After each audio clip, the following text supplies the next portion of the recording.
एक गांव में मनोहर अपनी पत्नी नीलम और अपनी बुरी माँ के साथ रहता था। मनोहर की अपनी कोई जमीन नहीं थी और न ही कमाई का कोई स्थायी साधन। वह आसपास के गांवों में छोटे मोटे काम करके अपने परिवार का गुजारा करता था। एक दिन मनोहर की माँ ने पूछा, बेटा, आज दिन भर कैसा रहा? क्या कोई काम मिला? मनोहर ने जवाब दिया, हाँ माँ, आज पास के गांव में खेत में काम मिला था। थोड़ा सा पैसा कमाया, लेकिन यह रोज का नहीं है। सोच रहा हूँ कि कब तक ऐसे चलेगा। माँ ने कहा, तुम दिन भर इतनी मेहनत करते हो, पर फिर भी कमाई पूरी नहीं होती। घर का खर्चा दिन प्रतिदिन बढ़ता जा रहा है। हम कब तक इस तरह जी पाएंगे बेटा? मनोहर ने तसल्ली देते हुए कहा, धैर्य रखो माँ, मेहनत कभी व्यर्थ नहीं जाती। ईमानदारी से कमाई गई रोटी में भगवान का आशीर्वाद होता है। जल्द ही सब कुछ अच्छा होगा। अगले दिन मनोहर काम की तलाश में निकल पड़ता है। मनोहर, आज तुम्हें किसी न किसी काम की तलाश करनी ही पड़ेगी। ऐसे आखिर कब तक चलेगा? एक दिन काम कर लिया और फिर 2 दिन इधर उधर काम की तलाश में भटकते रहे। मुझे कोई ऐसा काम तलाश करना होगा जिससे मेरे घर की रोजाना की जरूरतें पूरी हो सके। वह सोचता है कि बड़ी बाजार चलता हूँ, वहाँ शायद काम मिल जाए। उसने जंगल वाला रास्ता अपनाया ताकि जल्दी पहुँच जाए। जब वह चल रहा था तो रास्ते में एक बंदर जमीन पर पड़ा हुआ दिखता है। ये जमीन पर कौन सा जानवर है? देखने से तो ये लग रहा है कि कोई बंदर है। आखिर इस बंदर को क्या हुआ जो यह जमीन पर इस हालत में गिरा हुआ है? मैं इसके पास जाकर देखता हूँ। जब मनोहर उसके पास जाता है तो वह बंदर घायल हालत में था। बंदर ने मदद की अनुरोध की। मेरी मदद करो, कोई मेरी मदद करो। मनोहर ने हैरत से पूछा, अरे तुम बोल सकते हो? ये कैसे संभव है? बंदर ने जवाब दिया, हाँ, मैं बोल सकता हूँ। मैं बंदर नहीं बल्कि एक देवता हूँ। मेरी एक गलती के कारण मुझे 1 महीने की सजा मिली और बंदर बनाकर इस दुनिया में भेजा गया। जब मैं इस जंगल में आया तो एक शेर मेरे पीछे लग गया। उसने काफी मेरा पीछा किया और मुझे जख्मी भी कर दिया। मैं बड़ी मुश्किल से अपनी जान बचाकर भागा और इस हालत में आकर यहाँ गिर गया। अच्छा, तो तुमने ऐसी कौन सी गलती कर दी जिसकी वजह से तुम्हें 1 महीने की सजा मिली और तुमको बंदर ही क्यों बनाकर भेजा गया? मैं एक पेड़ के नीचे ठंडी छांव में बैठा हुआ था कि उसी पेड़ के ऊपर कुछ बंदर आपस में उछल कूद कर रहे थे। अचानक एक बंदर ऊपर से नीचे गिरा और आकर मेरे ऊपर गिर गया। मुझे उस पर इतना गुस्सा आया कि मैंने उस बंदर की एक टांग तोड़ दी। जब यह बात सब देवताओं को पता चली तो उन्होंने फैसला किया कि वे मुझे बंदर बनाकर इस दुनिया में 1 महीने के लिए भेज देंगे और यही मेरी सजा है। जैसे ही 1 महीना पूरा हो जाएगा, मैं देवता बन जाऊंगा और वापस अपनी दुनिया में चला जाऊंगा। यह तो तुमने बहुत गलत किया। एक बंदर की टांग तोड़ दी। तुमको ऐसा नहीं करना चाहिए था। हाँ, मुझे पता है। इसीलिए मैंने अपनी सजा को खुशी खुशी स्वीकार किया और बंदर बनकर इस दुनिया में आ गया। मुझसे बहुत बड़ी गलती हुई थी। मैं फिर कभी भी ऐसी गलती नहीं करूंगा। मनोहर ने कहा। ठीक है, मैं तुम्हारे लिए कुछ जड़ी बूटियां ढूंढता हूँ। मनोहर जंगल से कुछ नीम की पत्तियां तोड़कर लाता है और उन्हें अपने हाथों में मसलकर बंदर के जख्मों पर लगा देता है, जिससे बंदर को थोड़ी राहत मिलती है। मैं तुम्हारा धन्यवाद कैसे अदा करूं? तुमने मेरी इतनी मदद की। बंदर उठने की कोशिश करता है मगर दर्द की वजह से वह उठ नहीं पाता। मनोहर कहता है, तुम्हारी चोट अभी ठीक नहीं हुई है, इसलिए शायद तुम्हें अभी उठने में मुश्किल होगी। अगर तुम चाहो तो कुछ दिन मेरे घर रह सकते हो। जब तुम्हारा घाव भर जाए तो तुम चले जाना। मनोहर की बात सुनकर बंदर बोला, नहीं, तुमने पहले ही मेरी बहुत मदद की है। मैं तुम पर बोझ नहीं बनना चाहता। इसमें बोझ वाली कोई बात नहीं है। तुम मेरे साथ मेरे घर रह सकते हो। मुझे कोई परेशानी नहीं होगी। देवता ने मनोहर की बात मानकर उसके साथ चलने का फैसला किया। घर पहुंचकर मनोहर सारी बात अपनी पत्नी नीलम को बताता है। नीलम ने कहा, अपने इस देवता को यहाँ लाकर बहुत अच्छा किया है। इसे यहाँ सुरक्षित रखना चाहिए। जंगल में इसके लिए बहुत खतरा हो सकता था। लेकिन नीलम ने एक समस्या उठाई। हम तो शाकाहारी हैं। हम सिर्फ अनाज खाते हैं। हम इस देवता के खाने का इंतजाम कैसे करेंगे? मनोहर ने तसल्ली दी। तुम फिक्र मत करो, मैंने इस देवता से पूछ लिया है कि वह क्या खाता है। वह शाकाहारी है और फल, सब्जियां और अनाज खाता है, वह भी हमारी तरह। यह तो बहुत अच्छी बात है। फिर नीलम ने देवता के सामने कुछ फल रख दिए और वह झटपट उन फलों को खा लेता है। चंद दिन ऐसे ही गुजर गए। मनोहर क्योंकि एक गरीब आदमी था, उसकी बीवी और वह एक दिन आपस में बात कर रहे थे। देखिए जी, हमारे हालात तो दिन ब दिन कमजोर होते जा रहे हैं। ऐसे ही चलता रहा तो हम भूख से मर जाएंगे। हमारे पास कुछ भी नहीं है। हम तो एक वक्त का खाना भी बड़ी मुश्किल से खाते हैं। हाँ नीलम, तुम ठीक कह रही हो। मैं जहाँ भी काम का पता करता हूँ, मुझे कोई काम नहीं देता। अगर मिल भी जाए तो एक दिन का काम मिलता है और अगले दिन फिर काम की तलाश में भटकता रहता हूँ, लेकिन मुझे काम नहीं मिलता। लेकिन हाँ, मैं काम का पता करूँगा। अगर भगवान ने चाहा तो हमारे हालात ठीक हो जाएंगे। यह हमारी परीक्षा है। वह देवता घर के बाहर खड़ा उनकी ये बातें सुन रहा था, लेकिन वह चुप रहा। और कुछ देर बाद जब वह घर में प्रवेश किया, अब वह ठीक हो चुका था। उसने मनोहर से कहा, मैं तुम्हारी मदद करना चाहता हूँ। अगर तुम सच में इस गरीबी से निजात पाना चाहते हो तो मैं तुम्हें अमीर होने का रास्ता दिखा सकता हूँ। मनोहर ने पूछा, भला वह कैसे होगा? क्या कोई ऐसा रास्ता है जिससे मैं अमीर हो सकूं और अपने घर के हालात ठीक कर सकूं? बंदर ने कहा, हाँ, एक रास्ता है, लेकिन वह रास्ता बहुत मुश्किलों से भरा है। उस रास्ते पर चलते हुए तुम्हारी जान भी जा सकती है। लेकिन मुझे करना क्या होगा? यहाँ से 12 किलोमीटर दूर सतीपुरम नाम का जंगल शुरू होता है। उस जंगल में तुम्हें चलते जाना है। जैसे जैसे तुम उस जंगल में चलते जाओगे, तुम्हें वहाँ कई बाधाएं आएंगी। यदि तुम उन बाधाओं को पार करके आगे बढ़ जाते हो तो तुम उस खजाने तक पहुँच सकते हो। अगर वहाँ कोई खजाना है तो क्या पहले कोई भी इंसान उस खजाने को प्राप्त नहीं कर सका? नहीं, अब तक कोई भी इंसान उस खजाने को प्राप्त नहीं कर सका। जो कोई भी वहाँ गया है वह जीवित वापस नहीं आया। इस रास्ते पर 3 सवाल पूछे जाएंगे। अगर तुम उन तीनों सवालों के सही जवाब दे देते हो तो वह खजाना तुम्हें मिल जाएगा, और अगर तुम किसी एक का भी गलत जवाब देते हो तो तुम अपनी जान से हाथ धो बैठोगे। नहीं मनोहर, आप नहीं जाएंगे। हम ऐसे ही जी लेंगे। लेकिन मैं आपको इस मुश्किल रास्ते पर नहीं भेजूंगी। नीलम, मुझे जाना होगा। वैसे भी हम रोज मर मर के जी रहे हैं। अगर वह खजाना हमारे पास आ गया तो हमारी जिंदगी खुशियों से भर जाएगी। मैं कल ही उस खजाने के लिए निकलूंगा। मनोहर की बात सुनकर देवता ने कहा, मुझे यह देखकर बहुत अच्छा लगा कि तुम अपनी जान की परवाह किए बिना अपने घर की खुशियों के लिए इतना बड़ा फैसला कर रहे हो। चलो, मैं भी तुम्हारे साथ वह खजाना हासिल करने के लिए चलूंगा और हम दोनों मिलकर वह खजाना हासिल कर लेंगे।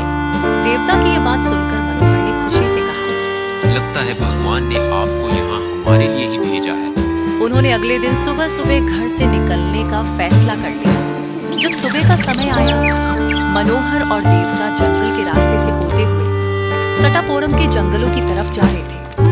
उन्होंने काफी सफर तय किया और एक नदी के पास आकर रुक गए, जहां से आगे जाने का कोई रास्ता नहीं था।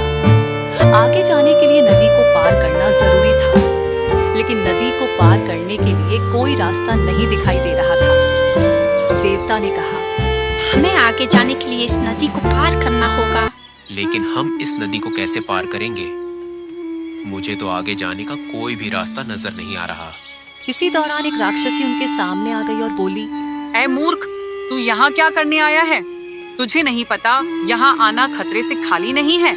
मनोहर ने कहा, मैं यहाँ खजाने की तलाश में आया हूँ और मैं यहाँ से खजाना लेकर ही जाऊंगा। राक्षसी ने कहा। मैं तुझसे एक सवाल पूछूंगी। अगर तुझे इसका जवाब आ गया तो मैं तुझे आगे जाने दूंगी। अगर तुझे इसका जवाब नहीं आया तो मैं यहाँ तुझको मार कर फेंक दूंगी। अभी भी मौका है तुम्हारे पास। यहाँ से वापस हो जाओ, वरना अपनी जान गंवा बैठोगे। मनोहर ने कहा। नहीं, मैं यहाँ से वापस नहीं जाऊंगा। मैं तुम्हारे सवाल का जवाब देने के लिए तैयार हूँ। तुम मुझसे सवाल पूछो। राक्षसी ने पूछा। दुनिया में सबसे शक्तिशाली चीज क्या है? मनोहर ने सोचा और कहा। सबसे शक्तिशाली चीज समय है। समय के आगे न कोई राजा टिक सकता है, न कोई राज। सब कुछ समय के अनुसार बदलता रहता है। राक्षसी ने कहा। तुम सच में एक बुद्धिमान मनुष्य हो। मैं तुम्हारी नदी पार करने के लिए मदद करूंगी। उसने अपनी जादुई शक्ति से एक नाव प्रकट की और कहा। इस नाव में बैठकर तुम अब इससे आगे का सफर तय कर सकते हो। इतना कहकर वह राक्षसी वहां से गायब हो गई। मनोहर नाव में बैठकर आगे के सफर की तरफ चल पड़ा। सफर बहुत ही लंबा था। नाव से उतरकर मनोहर नदी के उस पार पहुंच जाता है और जंगलों के रास्ते होते हुए बढ़ता जाता है। मुझे लगता है कि रात काफी हो चुकी है। हमें यहाँ रात बितानी चाहिए। यात्रा अभी बहुत लंबी है और अगर हम पूरी रात भी चलते रहे तो भी हम वहाँ नहीं पहुँच पाएंगे। इसीलिए अच्छा होगा कि हम यहाँ आज की रात बिताएं और सुबह फिर से अपनी यात्रा शुरू करें। हाँ बिल्कुल, तुम ठीक कह रहे हो। मैं अभी थक चुका हूँ और यही सोच रहा था कि आज की रात कहीं गुजार लूं। हम रात तो यहाँ गुजार लेंगे, लेकिन यहाँ रात गुजारने के लिए कोई जगह भी तो होनी चाहिए। हाँ मनोहर, यह तो तुम ठीक कह रहे हो। हम यहाँ पर कोई जगह देख लेते हैं जहाँ पर हम रात गुजार सकें। वह दोनों काफी देर इधर उधर देखते रहे, लेकिन उन्हें रात गुजारने के लिए कोई ऐसी जगह नहीं मिली जहाँ वे रात गुजार सकें। आखिरकार उन्हें एक पेड़ मिला जिसकी शाखाएं बड़ी बड़ी थीं और उन्होंने आज की रात उसी पेड़ पर गुजारने का फैसला किया। दोनों एक एक शाखा पर सो गए।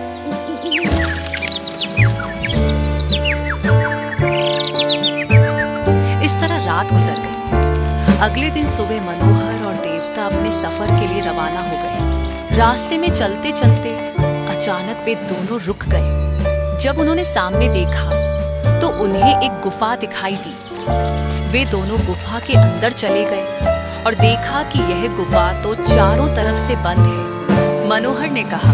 अब यहाँ से आगे जाने का रास्ता कहाँ है? क्या हमें इसके अंदर जाना चाहिए या कुछ और सोचना चाहिए?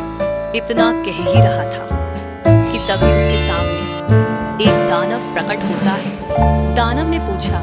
तुम दोनों कौन हो और यहाँ क्या ढूंढ रहे हो? हम मनोहर और देवता हैं। हम खजाने की तलाश में यहाँ आए हैं।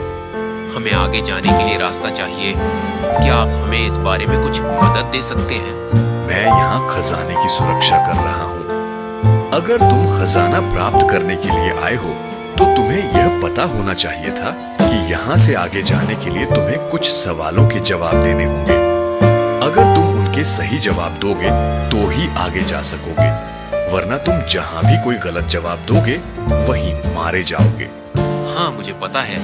मैं आपके सवालों के जवाब देने के लिए तैयार हूँ। आप मुझसे सवाल पूछें। अरे बेवकूफ इंसान, क्या तुझे मौत से डर नहीं लगता? मैं तुझे कह रहा हूँ कि तू यहाँ मारा जाएगा। अभी भी मौका है कि यहाँ से वापस हो जा। मैं यहाँ खजाना हासिल करने के लिए आया हूँ और मैं खजाना हासिल करके ही जाऊंगा। आप मुझसे सवाल पूछें। दानव ने पूछा। तुमने कहा था कि तुम खजाना प्राप्त करने के लिए आए हो, लेकिन मैं तुमसे एक सवाल पूछना चाहता हूँ। यह सवाल तुम्हारी जिंदगी के सबसे महत्वपूर्ण और जटिल फैसले से जुड़ा है। तुम्हारे अनुसार सबसे बड़ा सच क्या है? क्या वह सच है जो तुम्हें हमेशा अपने दिल में महसूस होता है, या वह सच है जो दुनिया तुम्हें सिखाती है? सच का क्या मतलब है? क्या यह हमेशा वही होता है जो दिखाई देता है, या वह सच्चाई है जो तुम्हें अपनी पूरी कोशिश और दर्द के बाद समझ में आती है? इस सच के पीछे तुम्हारी क्या सोच और अनुभव है? क्या तुम उस सच को ढूंढ पाओगे जो तुम्हारी जिंदगी की सबसे बड़ी हकीकत हो?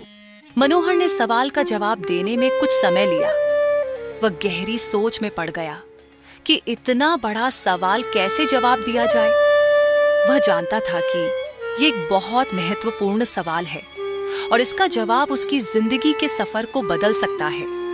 आखिरकार उसने कहा, सबसे बड़ा सच वह है जो इंसान अपने दिल में महसूस करता है, और वह सच हमेशा उसके अनुभवों और भावनाओं से जुड़ा होता है।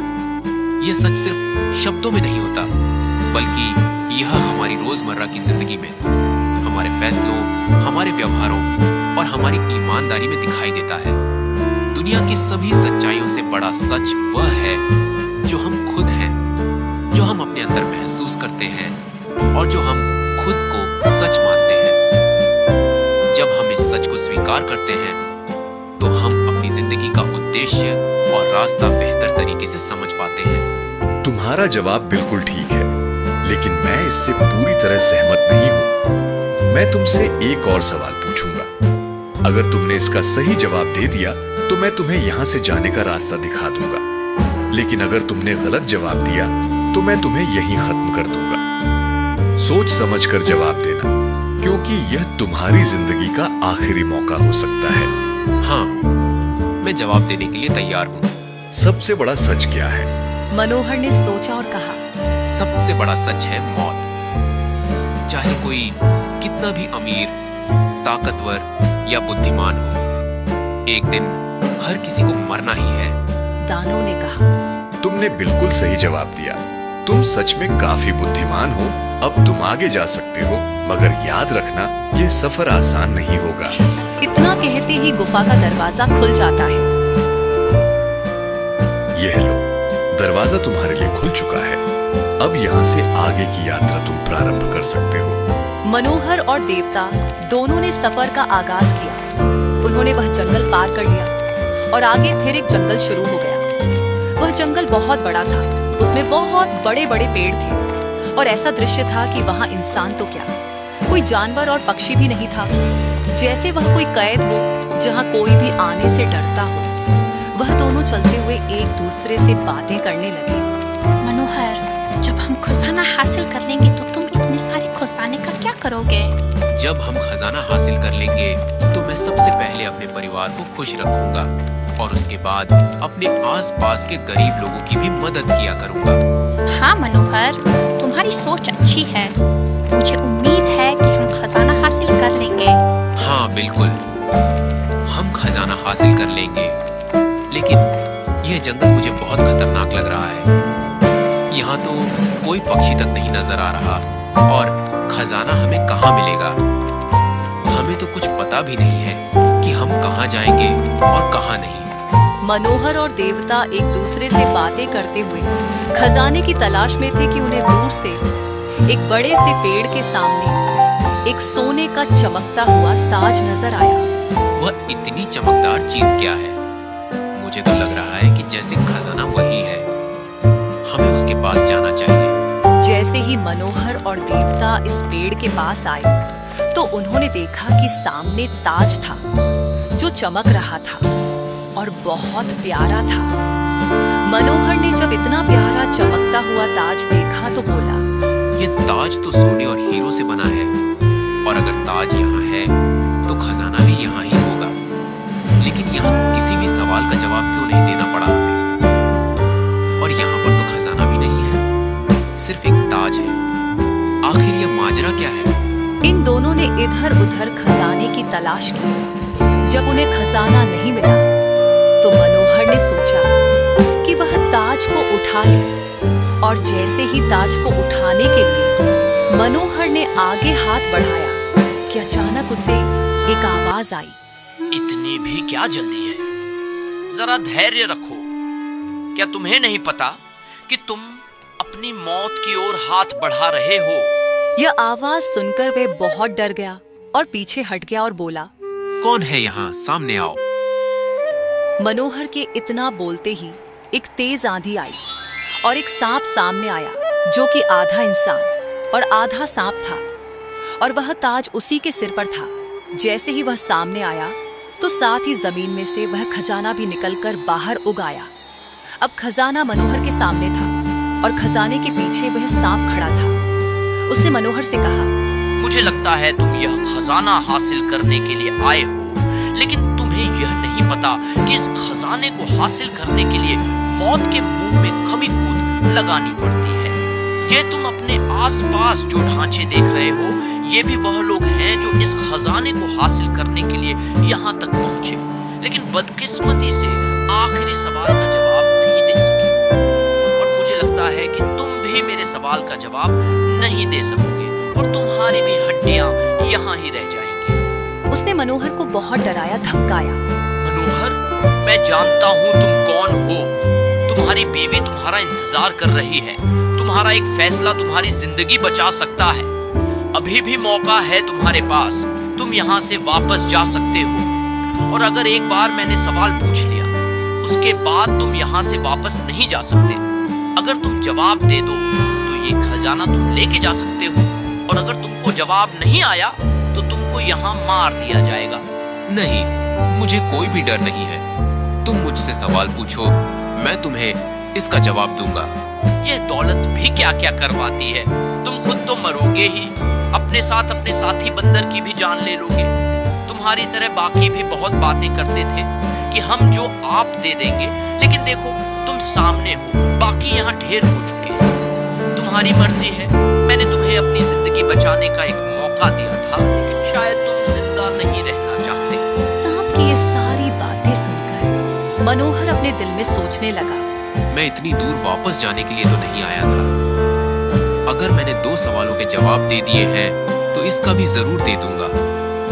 और अगर मैं यहाँ से वापस चला गया तो फिर अपनी पुरानी जिंदगी में लौट जाऊंगा और मेरी बीवी बच्चे उसी गरीबी में रहेंगे जो कि मुझे बर्दाश्त नहीं। मनोहर ने हिम्मत दिखाई और सांप से कहा, यह मेरा आखिरी फैसला है। आप मुझसे सवाल पूछिए, मैं आपको उसका जवाब दूंगा। अगर मैं उसका जवाब दे दूं तो आप मुझे खजाना दे दें, और अगर मैं उसका जवाब न दे सका तो जो आपका दिल करे वही करना। बेझिझक आप मेरी जान ले लें। सांप ने मनोहर से सवाल किया, मनोहर, ये ऐसी चीज है जो तुम्हारी है, लेकिन तुम इसे बहुत कम इस्तेमाल करते हो। मगर हर वह व्यक्ति जो तुम्हें जानता है वह इसका इस्तेमाल करता है। मनोहर यह सवाल सुनकर परेशान हो गया और सोचने लगा, यह कैसा अजीब सवाल है, और ऐसी कौन सी चीज हो सकती है जो मेरी है लेकिन मुझसे ज्यादा लोग इस्तेमाल कर रहे हैं। मनोहर काफी देर तक सोचता रहा, लेकिन उसे इसका जवाब नहीं आया। सांप ने मनोहर से कहा, हाँ मनोहर, तो क्या इरादा है? फिर तुम्हारी जान ले ली जाए। मैंने कहा था तुम मेरे सवाल का जवाब नहीं दे सकोगे। ये सुनकर मनोहर बहुत डर गया और उसने सवाल पर फिर से गौर किया। मुझे सबसे ज्यादा मेरी पत्नी जानती है, और मेरी पत्नी मेरी ऐसी कौन सी चीज इस्तेमाल करती है जो मैं नहीं करता। वह अभी सोच ही रहा था कि उसे अपनी बीवी के वो बोल याद आ गए जिनमें वह मनोहर को रोक रही थी। नहीं मनोहर, आप नहीं जाएंगे, हम ऐसे ही जी लेंगे। नहीं मनोहर, नहीं मनोहर। मनोहर मेरा नाम है, वह नाम जो मेरा है, लेकिन सब इस्तेमाल करते हैं, लेकिन मैं बहुत कम इस्तेमाल करता हूँ। हाँ, यही है। मनोहर ने खुशी से सांप को जवाब दिया, वो मेरा नाम है, नाम मेरा है, लेकिन सब इस्तेमाल करते हैं। सांप यह जवाब सुनकर बहुत हैरान हुआ और कहने लगा, वाह मनोहर, तुम बहुत समझदार व्यक्ति हो। आज तक इस सवाल का जवाब कोई भी नहीं दे सका, और जैसे कि तुमने अब इस सवाल का जवाब दे दिया है, तो ये सारा खजाना आज से तुम्हारा है। तुम इसके मालिक हो, तुम इसे लेकर जा सकते हो। यह सुनकर मनोहर की खुशी का कोई ठिकाना न रहा, और उसके साथ देवता जो उसका साथी था वह भी बहुत खुश हुआ। मनोहर ने सारा खजाना सिर पर उठाया और अपने घर की तरफ वापस आ गया। इस तरह एक समझदार व्यक्ति ने अपनी सूझबूझ और अक्ल से अपनी गरीबी को अमीरी में बदल दिया। तो दोस्तों, कैसी लगी आपको हमारी ये कहानी? अगर अच्छी लगी तो हमारे चैनल को सब्सक्राइब करें, कहानी को लाइक और कमेंट करें। बहुत शुक्रिया।